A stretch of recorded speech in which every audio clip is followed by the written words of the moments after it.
Olá, meu nome é Gustavo e bem-vindo ao 29º episódio dos dividendos do mês, de forma a pagar despesas comuns como água, eletricidade, telecomunicações e por aí fora. Workaholic. Para começar, já sabes que eu utilizo a Free24 para ser o legítimo dono destas empresas que pagam dividendos e podes ver que neste momento o meu portfólio yield está nos 5.1%, sendo que anualmente estou recebendo dividendos de $449, sendo que se virmos a distribuição mensal, ou seja, quanto é que eu estou a receber em dividendos por mês, a média é cerca de $37, sendo que nos melhores meses é 45 e nos piores 29. Agora também quero partilhar contigo a rentabilidade, por isso a minha melhor posição neste momento é a IBM, e a minha pior é aqui a Archer e também a Merck. Por isso virmos aqui, a Merck foi recentemente adquirida, ela está até esta queda, ou seja, eu não tenciono para já voltar a fazer um estudo relacionado com a mesma, porque eu espero que se continuar a cair, possa atingir este nível de suporte que é os 76.31, então aqui é que volto a fazer um estudo e ponderar se reforço, porque se entretanto ela cair até os 76.31 e voltar algum dia no futuro chegar aos máximos, estamos a falar aqui de uma possível valorização de cerca de 72%, que é bastante elevado. Ou seja, para agora eu vou aguardar, continuar a receber dividendos desta empresa, entretanto se ela cair até estes níveis, então depois volto a fazer um estudo sobre a mesma. Agora, vocês também fizeram várias sugestões, vários comentários e eu estive a ver todos, ok? Por isso eu vi todos, em que eu vou começar com esta empresa, que é uma ação que eu já adquiri no passado no portfólio dos dividendos do mês, no entanto foi uma exceção. Porquê? Porque na altura eu tinha visto um grande potencial de valorização conforme as notícias que estavam a sair, mas a verdade é que ela não passa nos meus critérios relativamente ao dividend yield, que é apenas de 2.02%. E um dos meus critérios, que é importante obviamente, é que o dividend yield esteja no mínimo nos 3%. Portanto, a Qualcomm não está qualificada para tal, mas mesmo assim, pronto, queria partilhar contigo, que já adquiri no passado e aliás, se nós formos aqui ver no meu portfólio, está aqui alguns, ou seja, a Qualcomm está aqui com, pronto, praticamente quase no break-even, porque na altura, pronto, tinha visto que poderia ter um grande potencial de valorização no longo prazo, mas o sítio mais apropriado realmente para adquirir era no top 1 e não nesta série, tá bem? Depois, a sugestão seguinte foi a Main, que é uma empresa financeira que tem um dividend yield bastante elevado de 6.88%, ok? Depois aqui em dividendos eu não vi nenhum aspecto negativo, ou pelo menos muito negativo. É claro que tem um payout ratio um bocado elevado, mas se formos a dividend safety, não há aqui nada que seja super alarmante. Ou seja, mesmo se olharmos para o interest coverage, está abaixo da mediana do setor, mas está aceitável. Depois se virmos em termos de total debt to equity, está acima da mediana do setor, mas também está aceitável. Por isso, o aspecto mais negativo que eu tenha visto, pelo menos, é na questão da avaliação, porque apesar de colocarem aqui um A menos, se formos a ver mesmo em termos de price value to sales, price to sales e por aí fora, está bastante negativo comparativamente à mediana do setor, ou seja, está muito acima. E a verdade é que a mesma, pronto, teve aqui uma grande valorização.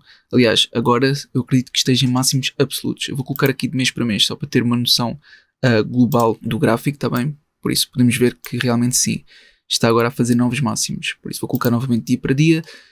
Eu acho que é uma boa sugestão. Eu vou colocar esta ação aqui em primeiro lugar para voltar a ver no futuro, está bem? Vou tirar aqui umas que não interessam, mas sim, esta aqui vou voltar a ver no futuro e fazer um estudo mais aprofundado porque pode ter potencial. Para já eu não vou adquirir, mas eu acredito que tenha sido uma boa sugestão e agradeço-te a ti que sugeriste porque realmente vale a pena ver no futuro. Depois, a próxima sugestão foi aqui a KRC, mas esta aqui é um REIT. E ao ser um REIT, então é excluído desta série. Porquê? Porque eu tenho uma série dedicada a REITs. Tu podes ver isso no Patreon e é lá que deves fazer estas sugestões de REITs, está bem? Portanto, esta aqui vai ser excluída desta série e não vou ver aqui e poderei sim ver na série para REITs. Depois temos a Realty Income, que também é um REIT e por isso estas sugestões devem ser feitas na série de REITs. Agora, sem mais demoras, vou passar à minha aquisição e só para partilhar contigo que eu estive a ver o top dividendos com base na classificação quantitativa do Seeking Alpha, tive também a ver o top dividendos com base na classificação quantitativa da SA Analyst e também na classificação da Wall Street e depois aqui o top dividendos que tem um dividend yield mais elevado.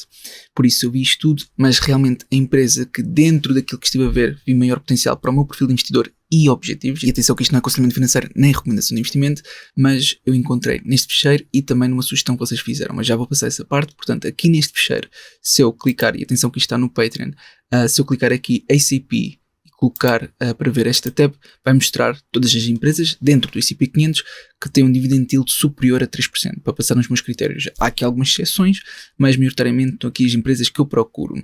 E esta aqui, que eu realmente tenciono investir, está aqui. É PFE, ou melhor, Pfizer, que existe pontos positivos e também pontos negativos, mas eu vou tentar mencionar todos. Agora, eu sei que vocês também sugeriram, portanto, se eu for aqui abaixo nos comentários, que eu estive a ver de todos e eu levo os vossos comentários muito a sério, está aqui um comentário do Diogo a dizer: boas, Gustavo, acredito que a Pfizer seria uma boa escolha teve uma grande queda nos últimos tempos e apresenta quase 7% de dividend yield. Obrigado e bom trabalho. Portanto, tive este comentário em consideração, vi também as empresas que estão aqui nas várias tabelas e a conclusão que eu cheguei realmente foi que a Pfizer poderia ser indicada para o meu perfil de investidor. Está bem? Sendo que tem um dividend yield bastante alto, acima dos 6%. Eu já vou ver exatamente quanto é que está em termos de dividend yield neste momento. Mas não está nada mal, mas também há pontos negativos que eu tenho que mencioná-los. Agora, relativamente, em termos de análise técnica, podemos ver que desde os máximos absolutos teve aqui uma queda de aproximadamente, eu vou utilizar a régua para saber aproximadamente qual foi a queda que teve desde os seus máximos absolutos, e foi uma queda superior a 50%. Portanto, aliás, cerca de 51%. Portanto, se a partir destes valores que está neste momento, se algum dia chegasse aos seus máximos absolutos, estamos a falar de uma possível valorização de aproximadamente cerca de 102%, 103%, mais ou menos. Por isso é bastante, ok? Não estou a dizer que algum dia vai lá chegar, mas se chegar, é toda esta valorização, ao mesmo tempo que está a pagar bons dividendos.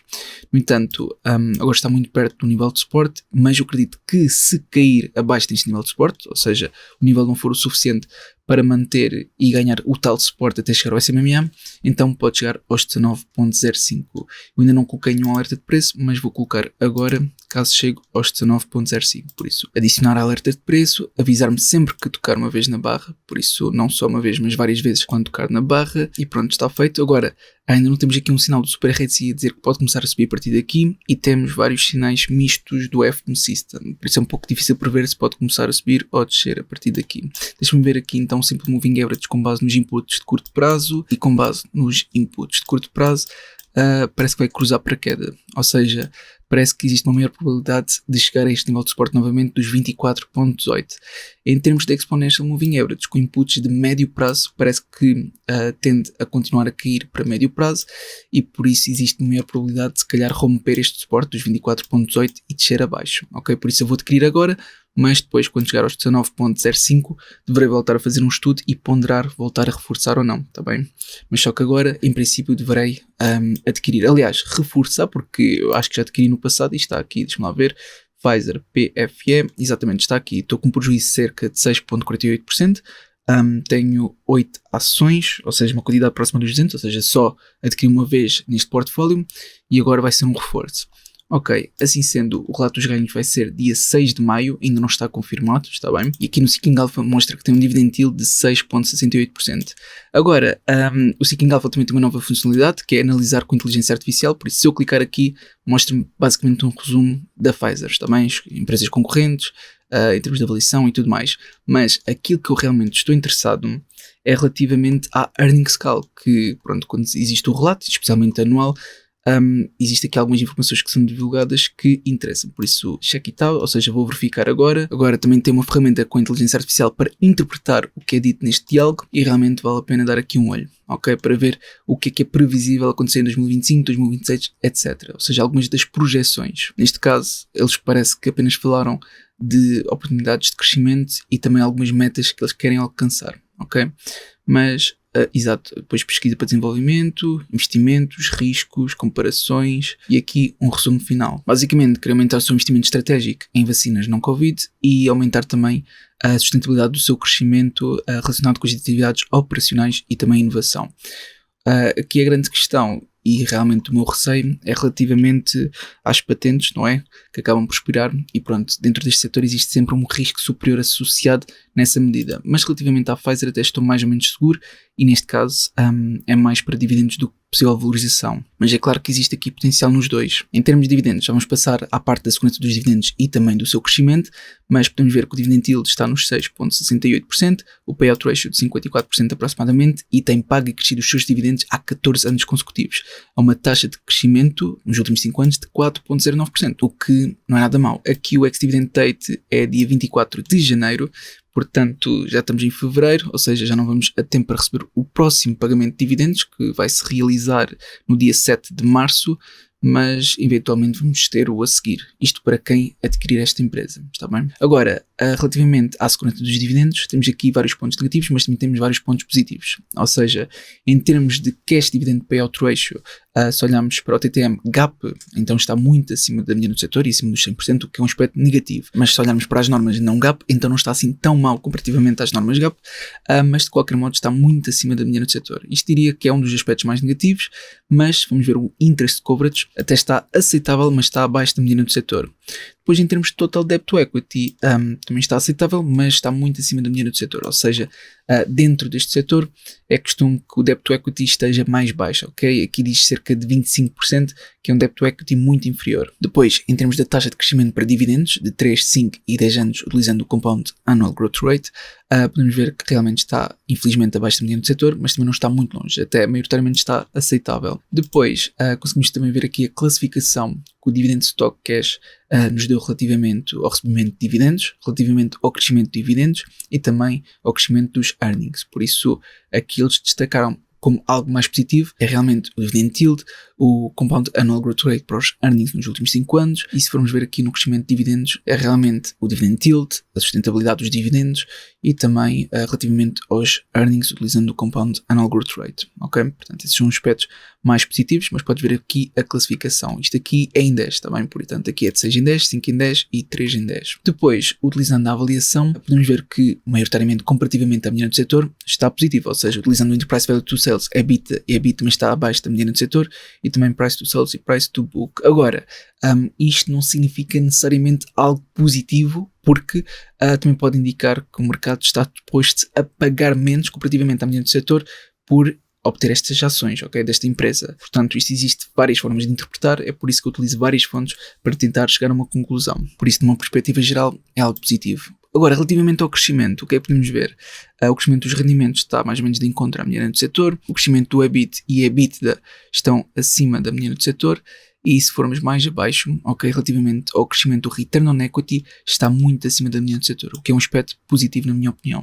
Depois, o que não está assim tão positivo, pelo menos em termos de year over year, é o crescimento do cash flow operacional, mas se vimos em termos de forward, até está muito acima da mediana do setor, o que é um aspecto positivo.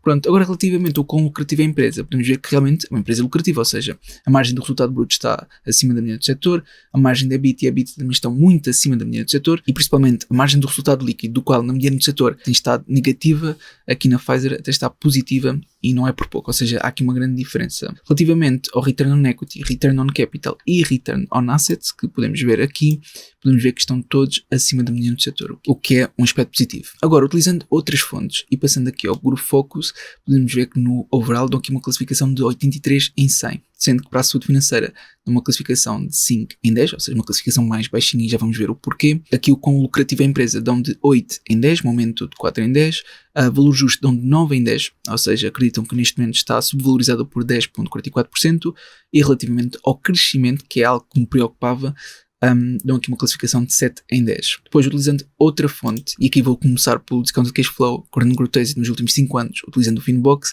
diz que existe uma possível valorização de 65%. Se entretanto vir com base nos múltiplos, utilizando o Enterprise Value do EBIT, existe uma possível valorização de 28,20%, e atenção que compara com a Johnson & Johnson e também com a marca, aquela que vimos anteriormente, Lilly, e depois vimos com base nos múltiplos, utilizando o Price to Earnings Ratio, então uma possível valorização de 19,10%. De seguida, utilizando o DDM Stable Growth, que é o Dividend Discount Model, diz que existe uma possível desvalorização de menos 5,6%. Ok? Agora, vendo outra fonte, utilizando o Simple Wall Street, diz que está subvalorizado por 67%. Pronto, isto é só um cenário mais otimista, eu não vou contabilizar, mas queria partilhar de qualquer modo. Depois, aqui vendo as projeções para o futuro crescimento da empresa, consigo ver que as projeções anuais para o crescimento dos earnings está muito abaixo da indústria e do mercado, e se virmos também com base nas projeções anuais do crescimento dos rendimentos, também está abaixo da indústria e do mercado. Portanto, as projeções não estão muito otimistas, aliás, estão mais negativas. Depois, se virmos a saúde financeira da empresa, vemos que os ativos correntes e passivos correntes estão praticamente ela por ela. Aliás, os ativos correntes estão ligeiramente superiores aos passivos correntes, mas está praticamente igual. Depois, os ativos não correntes é que estão muito superiores aos passivos não correntes. Em termos de debt to equity, conseguimos ver que neste momento está nos 73,4%, O que é aceitável, ok, não posso dizer que está bom ou mau, eles tiveram aqui uma grande subida do endividamento, porque antes estavam aqui com um debt to equity de 35,7%, por isso agora estão piores quando comparado a final de 2022, mas mesmo assim não quer dizer que não possam recuperar, porque agora estão aceitáveis, mas se a situação se piorar, então é algo para termos atenção. Depois, relativamente a vendas e compras por parte dos insiders, temos tanto vendas como compras, mas eu quero aprofundar um bocadinho e por isso ver neste site que é o Open Insider. Aqui diz realmente as vendas e compras que houveram por parte dos insiders, mas coloquei aqui apenas nos últimos 2 anos. Por isso, nos últimos 2 anos, temos aqui o diretor que comprou várias vezes. Aliás, sempre que possível, este diretor comprou, por isso ele talvez esteja a ver algo que nós não estamos. Mas também temos aqui outro insider que se trata do controlo, que também vendeu uma boa quantidade e antes também tinha vendido uma quantidade ainda superior. Mas esta quantidade é relativa ao exercício das stock options. Pronto, de qualquer modo, vou continuar e vou ver com base no stock rover. Aqui diz que existe uma margem de segurança de 31%, sendo value score de 79%, crescimento 62%, qualidade 72%, sentimento de 12%. E com base na classificação de analistas, é mais um buy do que um hold. Depois aqui no Sigma, no plano premium, dá uma classificação de 90, sendo que consideram que a pior parte é a avaliação e não tem nenhum ponto negativo a apontar, apenas estes pontos positivos como pontos fortes desta empresa. Depois no Alpha Spread, num cenário base, dizem que está sobrevalorizado por 3%, no melhor cenário dizem que está subvalorizado por 36%, e no pior cenário dizem que está sobrevalorizado por 32%. Depois, no Stock Analysis, é mais um buy do que um hold, sendo que foi classificado por 13 analistas. Aqui no Market Beat dizem que é uma compra moderada, sendo que foi classificado por 16 analistas, sendo que 7 dizem buy e 8 dizem hold. Portanto, maioritariamente temos a ver aqui hold. O MarketWatch diz a mesma coisa, ou seja, maioritariamente é hold, com base na classificação de vários analistas financeiros que estão em diferentes entidades. Agora, não é por estar maioritariamente hold que não possa ser uma boa compra, porque também temos vários a dizer buy. Por fim, aqui utilizando os critérios do plano Pro do Investing.com, dizem que existe uma possível valorização de 36,9%, mas se olharmos para o target dos analistas que eles colocaram aqui, pelo menos o target médio, dizem que existe uma possível valorização de 18,5%. Por isso não tão elevada, mas continua a haver uma possível valorização. Assim sendo, tendo tudo isto em consideração, então a minha aquisição vai ser aqui a Pfizer. Por isso eu vou procurar por PFE, ok? E temos aqui a mesma ação, mas em 3 bolsas diferentes. Ou seja, temos uma para os Estados Unidos, onde é a bolsa original, temos uma para o Cazaquistão e outra para a Europa. Agora, já sabes que eu prefiro adquirir na bolsa original, por isso vai ser nos Estados Unidos. Neste momento, cada ação da Pfizer está nos $25,80. No entanto, ainda falta cerca de 40 minutos até o mercado abrir. Por isso, agora é só uma questão de aguardar. E até já. Muito bem, o mercado já está aberto e agora o que eu vou fazer é comprar a Pfizer. Aqui a Pfizer, a bolsa dos Estados Unidos. Agora vou aumentar, desse vai ser o valor de mercado, vou aumentar até atingir aproximadamente $300. Isso mais uma e é cerca de $307,92. Colocar a ordem de compra, enviar a ordem e confirmar compra. Pronto, são 2 ações, correto? Por isso 2 ações, isto já foi executado ao valor de mercado. Exato, já está aqui, por isso tinha 8. Agora mais 12 são 20, agora tenho que vir só transações, a ver por quanto é que eu comprei, por isso foi cada uma 25,658. Agora vou aqui a Dashboard, aqui o Workaholic 2.0, nesta série de dividendos, Add Holding, e agora o ticker é PFM, está aqui, o número de ações foram 12, foi 25. Deixa-me lá ver, foi 25,658. 25,658. Ok, Add Holding. E está feito. Portanto, esta foi a minha aquisição para este mês. Eu realmente espero que tenha sido útil. Fica à vontade para fazer sugestões e agradeço por teres visto. Obrigado e até uma próxima.